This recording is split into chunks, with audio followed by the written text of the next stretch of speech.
వాకాడు మండలంలో ప్రజా సమస్యలపై దృష్టి పెట్టాలని ప్రత్యేక ఆహ్వానితులు దామోదర్ రెడ్డి అన్నారు. తిరుపతి జిల్లా వాకాడు మండలంలో ప్రజా సమస్యలపై కేంద్ర రాష్ట్ర ప్రభుత్వాల అభివృద్ధిపై ప్రత్యేక దృష్టి పెట్టాలని మండల పరిషత్ ప్రత్యేక ఆహ్వానితులు కొడవలూరు దామోదర్ రెడ్డి అధికారులను కోరారు. శనివారం మండల పరిషత్ కార్యాలయంలోని శ్రీశక్తి భవనంలో సాధారణ సర్వసభ్య సమావేశం ఎంపీపీ కొడవలూరు అనసూయమ్మ అధ్యక్షతన సమావేశం జరిగింది. ఈ సమావేశంలో దామోదర్ రెడ్డి మీడియాతో మాట్లాడారు. ఈ కార్యక్రమంలో ఎంపీడీఓ అన్నపూర్ణారావు, డిప్యూటీ తహసీల్దార్ సందీప్ కుమార్, జడ్పీటీసీ సభ్యులు రామకృష్ణ, మండల పరిషత్ ఉపాధ్యక్షులు వి వెంకటరమణయ్య, ఎంపీటీసీ సభ్యులు పి కృష్ణారెడ్డి, గిరి, కరుణాకర్, సర్పంచ్లు, సంఘ అధ్యక్షులు దువ్వూరు విజయభాస్కర్ రెడ్డి, సర్పంచ్లు అనిల్ కుమార్ రెడ్డి, బండి వెంకటరత్నమ్మ, పాపారెడ్డి రాజశేఖర్ రెడ్డి, బూదనం వెంకటరత్నం, మల్లాపు నాగరాజు, రౌతు శంకరమ్మ, పుల్లమ్మ, మండల స్థాయి అధికారులు, సిబ్బంది తదితరులు పాల్గొన్నారు. మండల సర్వసభ్య సమావేశానికి విచ్చేసినటువంటి గౌరవ ఎంపీటీసీలు, గౌరవ సర్పంచులు, ఉప సర్పంచులు, మండల స్థాయి అధికారులు, ఇతర అధికారులు, మీడియా మిత్రులు అందరికీ హృదయపూర్వకమైనటువంటి నమస్కారం. ఈ వ్యవస్థలో ప్రతి 3 నెలలకు కనీసం జరిగేటువంటి సర్వసభ్య సమావేశంలో భాగంగా ఈనాడు ఈ సమావేశం జరిగింది.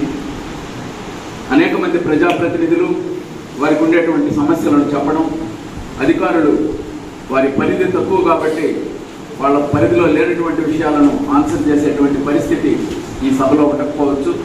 కానీ ఒక్క లోటు జరుగుతూ ఉంది. ఇటీవల తిరుపతిలో కలెక్టర్ గారి కన్వీనర్గా 2 ముఖ్య సమావేశాలకు నేను వాకాడు మండలం తరఫున నేను ప్రాతినిధ్యం వహించడం జరిగింది. అందులో ఒకటి పులికాట్ బర్డ్ శాంక్చురీలో ఉండేటువంటి సమస్యల మీద కలెక్టర్ గారి కన్వీనర్గా ఎంపీ గారి అధ్యక్షతన జరిగినటువంటి సమావేశం కలెక్టరేట్లో దిశా మీటింగ్. ఈ 2 సమావేశాల్లో వాకాడు మండల సమస్యల మీద ఈ మండలం తరపున గళాన్ని బలంగా వినిపించడం జరిగింది. ఆ 2 సమావేశాల్లో మీకందరికీ మనందరికీ తెలుసు, తీర ప్రాంతంలో ఈ పులికాట్ బర్డ్ శాంక్చురీ యొక్క ఆంక్షల వల్ల సామాన్య ప్రజానీకం కనీస వసతులు లేనటువంటి పరిస్థితుల్లో అనేక ఇబ్బందులు పడేటువంటి పరిస్థితి. వాటిని గురించి చాలా సమగ్రంగా కలెక్టర్ గారి వద్ద వివరించినప్పుడు కలెక్టర్ గారు ప్రత్యేకంగా మీటింగ్ అయిన తర్వాత నన్ను పిలిచి ఆయన చెప్పాడు, కొంత అవగాహన ఉంది, మీరు టచ్లో ఉండండి అని. ఆయన సమావేశంలో రెస్పాండ్ అయినటువంటి విధానం నాకు చాలా సంతృప్తినిచ్చింది.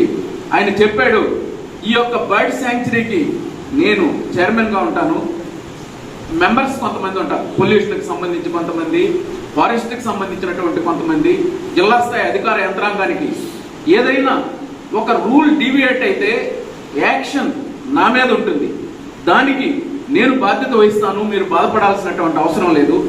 మానవుడికి కావాల్సినటువంటి కనీస మౌలిక వసతుల కల్పనకు కొంత రూల్ డీవియేట్ అయినా మనం కొంచెం మానవతా దృక్పథంతో వ్యవహరించాలని చెప్పి ఆయన మాట చెప్పడం జరిగింది. ఈ సమస్యలు వాళ్ళేం పాపము ఎక్కడెక్కడో గొప్ప గొప్ప సమస్యలు అడగరు. కనీసం ప్రతి గ్రామానికి మంచినీళ్ళు కావాలని, ప్రతి ఊరికి రోడ్డు కావాలని, ప్రతి ఊరికి ఎలక్ట్రిసిటీ ఇవ్వాలనేటువంటి కనీస మౌలిక వసతుల కల్పనలో కూడా అనేక ఇబ్బందులు ఎదురవుతున్నాయి. ఇబ్బందులు ఎదురైనా సరే నేను ఫేస్ చేస్తాను, మీ వంతు మీరు ప్రయత్నం చేయండి. లోపం ఎక్కడ జరుగుతుందంటే ఇక్కడ ఉండేటువంటి సమస్యలను మండల స్థాయి అధికారులు, జిల్లా స్థాయి అధికారులకు అక్కడ అడగడం జరిగింది. నేను రీచ్ చేసినటువంటి ప్రతి సమస్యను అక్కడ జిల్లా స్థాయి మీటింగ్ అనేటువంటిది ఒక మ్యాండేటరీ. కలెక్టర్ గారి కన్వీనర్గా ఈ స్థానిక పార్లమెంట్ సభ్యుడు అధ్యక్షుడిగా ప్రతి 3 నెలలకు ఒకసారి జరిగేటువంటి సమావేశం. ఈ సమావేశం యొక్క ప్రధానమైనటువంటి ఉద్దేశం కేంద్ర ప్రభుత్వం పూర్తిగా నిర్వహిస్తున్నటువంటి కార్యక్రమాలు, రాష్ట్ర ప్రభుత్వం కేంద్ర ప్రభుత్వ సహకారంతో జరుగుతున్నటువంటి కార్యక్రమాల మీద రివ్యూ జరుగుతుంది. 27 కార్యక్రమాల మీద జరిగినటువంటి రివ్యూలో దాదాపు అనేక ప్రధానమైనటువంటి వాకాడు మండల సమస్యల మీద అక్కడ ఆ వేదిక ద్వారా నేను తెలపడం జరిగింది. ఉదాహరణకు ఈరోజు జలజీవన్ మిషన్ ఉంది. జలజీవన్ మిషన్ యొక్క ప్రధానమైనటువంటి ఉద్దేశం పేదవాడికి ప్రతి గ్రామంలో ప్రతి ఇంటికి కొళాయి ఇవ్వాలనేటువంటి కార్యక్రమం. ఆ కార్యక్రమంలో భాగంగా వేల కోట్ల రూపాయల కేంద్ర ప్రభుత్వం వెచ్చిస్తుంది, రాష్ట్ర ప్రభుత్వంతో కూడా దాన్ని నిర్వహిస్తుంది. ఈ నిర్వహణలో కొన్ని లోపాలు కొన్ని జరుగుతూ ఉన్నాయి. కొంత భాగం మనం చేయగలిగాం, కొన్ని చేయలేకపోయాం గత ప్రభుత్వ హయాంలో వాకాడు మండలంలో ఉండేటువంటి మంచినీటి సమస్యల పరిష్కారం కోసం ఒక 8 ఓవర్ హెడ్ ట్యాంక్స్ మంజూరు చేయించడం జరిగింది. వాటి టెండర్ ప్రాసెస్ లో డిలే కావడం జరిగింది. ఒకసారి టెండర్ పిలవడం జరిగింది, అదేదో టెక్నికాలిటీస్ మీద అది క్యాన్సిల్ కావడం జరిగింది. అంతలో ఎలక్షన్ కోడ్ వచ్చింది. కొత్త ప్రభుత్వం వచ్చి 6 నెలలు అయింది. దాన్ని ఎందుకు టెండర్లు పిలవకూడదని చెప్పి నేను కలెక్టర్ గారిని రిక్వెస్ట్ చేసినప్పుడు ఆ రోజు ఎస్సీ గారిని అడగడం జరిగింది. ఆయన ఈఎన్సీ గారు పర్మిషన్ ఇవ్వలేదని చెప్పారు. అప్పుడు కలెక్టర్ గారు చెప్పారు, ఈఎన్సీ గారి దృష్టికి నేను తీసుకుపోతాను, ఇటువంటి సమస్యలు ఉంటే మీరు చెప్పొచ్చు కదా. నేను చెప్పడం జరిగింది.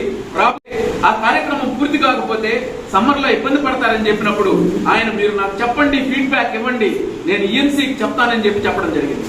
అదేవిధంగా ఉదాహరణకు కేంద్ర ప్రభుత్వం అమలు చేస్తున్నటువంటి ప్రధానమంత్రి గ్రామీణ అభ్యుదయ యోజన అనేటువంటి కార్యక్రమం ద్వారా పేద ప్రజలు, ముఖ్యంగా హరిజనులు ఎక్కువ నివసించేటువంటి హ్యాబిటేషన్స్ ఉండేటువంటి ప్రాంతంలో కేంద్ర ప్రభుత్వం అనేక పంచాయతీలను తీసుకొని ప్రతి పంచాయతీకి 20 లక్షల రూపాయలతో నిర్మాణాత్మకమైనటువంటి కార్యక్రమాలను అమలు చేయమని చెప్పి కేంద్ర ప్రభుత్వం నిధులు ఇస్తుంది. అందులో భాగంగా 8 పంచాయతీలు అత్యధికంగా, కారణం వాకాడు మండలంలో ఎక్కువగా దళితులు, వెనుకబడిన వర్గాలు, గిరిజనులు ఉండేటువంటి ఈ మండలం కాబట్టి ప్రథమంగా 8 పంచాయతీల్లో ఈ ప్రధానమంత్రి అభ్యుదయ గ్రామీణ యోజన అనేటువంటి కార్యక్రమం కింద నిధులు మంజూరు కావడం జరిగింది. వాటిల్లో దాదాపు 50% మేము పూర్తి చేయడం జరిగింది. పంచాయతీల్లో కొన్ని పంచాయతీల్లో ఆ నిర్మాణాలు మొదలుగాక అవతల ఏమైపోయిందంటే ఇంజనీరింగ్ డిపార్ట్మెంట్ని అడిగినప్పుడు ఫండ్స్ వస్తాయో రావో, ఈ ఫండ్స్ రావడంలో కూడా డిలే. ఉదాహరణకు బాలెడిపాలెం లాంటి పంచాయతీలో నేను సీసీ రోడ్లు 20 లక్షల రూపాయలు తెస్తే దాదాపు 2-2.5 సంవత్సరం పట్టింది అది వచ్చేదానికి. దానివల్ల ప్రజాప్రతినిధులు ఈ బిల్లులు వస్తాయో రాదని చెప్పి మన ఇంజనీరింగ్ డిపార్ట్మెంట్ అడిగితే అసలు దీనికి నిధులు వస్తాయో లేవో మేము హామీ ఇవ్వలేమని చెప్పిన. మరిన్ని అప్డేట్స్ కోసం మన HN9 టీవీ ఛానల్ ని సబ్స్క్రైబ్ చేసుకోండి.